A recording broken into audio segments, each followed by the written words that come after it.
No, definitely with the performance, to a certain extent also with the result, because Arsenal is having a great season domestically and also in Europe. So you know how hard it is to even get a result against them, let alone to win. So that's why, to a certain extent, you're positive about the result. I think in the first half they had much more ball possession than us. Although in some spells of the game you could already see how well we can play the ball out from the back and how many times we could play through them. But they were more dominant, were a few times very dangerous over their right side with Timber and Saka. But that led to not much more than crosses. And in the second half, I think we defended a little bit better in their first build-up, so that made it more difficult for them to dominate as much as they did in the first half. And we were even better on the ball, or we did similar things like the parts in the first half to dominate. But yeah, from all that ball possession, and that's not something new for someone who follows Liverpool, you're hoping for more chance creation. And we were a lot of times very close shots, decision making in the end. But yeah, hit the bar in the first half. Just not enough to score a goal. No, I got the same question just a second ago.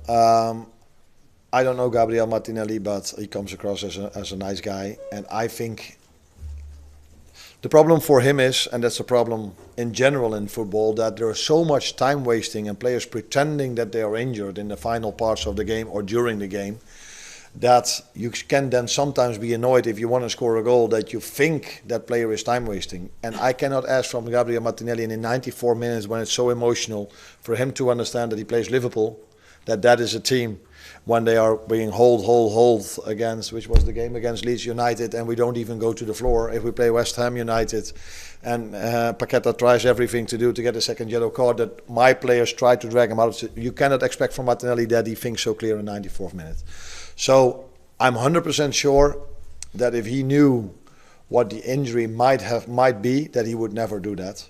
And but it doesn't look great if he has the injury, which we fear he might have, of course. But football, time wasting, diving has come to the situation that players think in the 94th minute that probably that is happening again, because I've seen it happening against us so many times this season, that I can understand that Martinelli might have thought that this was time wasting as well, and he couldn't thought about this is Liverpool.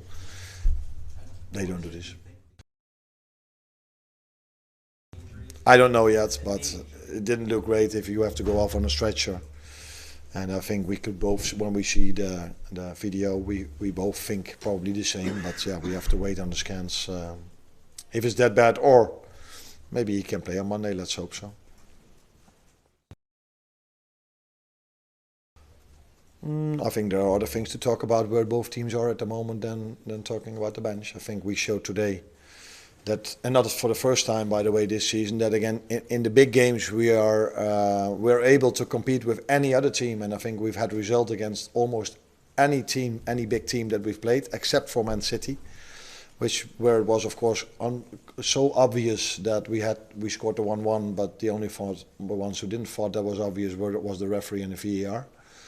So that's the only game where we were, which we've lost with 3-0. For all the other games, I think we've showed home against Arsenal, away against Arsenal, that we can compete with any other team. The question then, of course, is why you're 14 points behind them. And for me, that's also so obvious, because we struggle so much against low blocks to unlock that. And as you all know, sitting here, that there's 20 goals difference between them and us in set pieces. So, but again, in both games, I think we've shown now that both teams are really strong and very competitive against each other. We won it because of a free kick at Anfield. And today there wasn't a moment like that, so that's why it ended 0-0. No, like I said, I think the way we pressed their two centre-backs and their number 6 was better in the second half than in the first half. That's why we could regain ball possession faster in the second half, the first half, and they couldn't come as far at around our box than in the first half. But maybe the main thing was that we had the ball also for long spells, and then when they kicked it away, we could pick it up again and start playing again. But credits to Arsenal as well, the way they defended their box. I think we had 5, 6 or 7 shots, mainly from Dominic Szoboszlai, and he has a good shot, I can tell you. And one shot I thought might have gone in, but then of course Gabriel blocked it with his body forward and his leg. So they're good in so many things, including box defending, that it's so difficult to get a result against them. But we managed to do so. Yeah, I'm a bit surprised that people think this is a good performance, because when we have 60 or 70% ball possession against other teams, people find it boring. And now it's a good performance, but again, we hardly created a chance. And now we say, what a performance.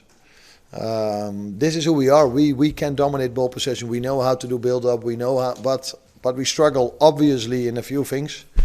And set piece is one of them. Dominating moments when we're in the final third, then to find the right pass, the right execution. That is something that's still not at the level some other teams are, and that's why we are working every single day. But yes, we did really well in ball possession. But for me, it wasn't that much different than playing Leeds at home or Fulham away, where we dominated ball possession as well. But then people are annoyed by the fact, because these teams are not of the magnitude of Arsenal, then it's not good enough, which I completely agree on, by the way.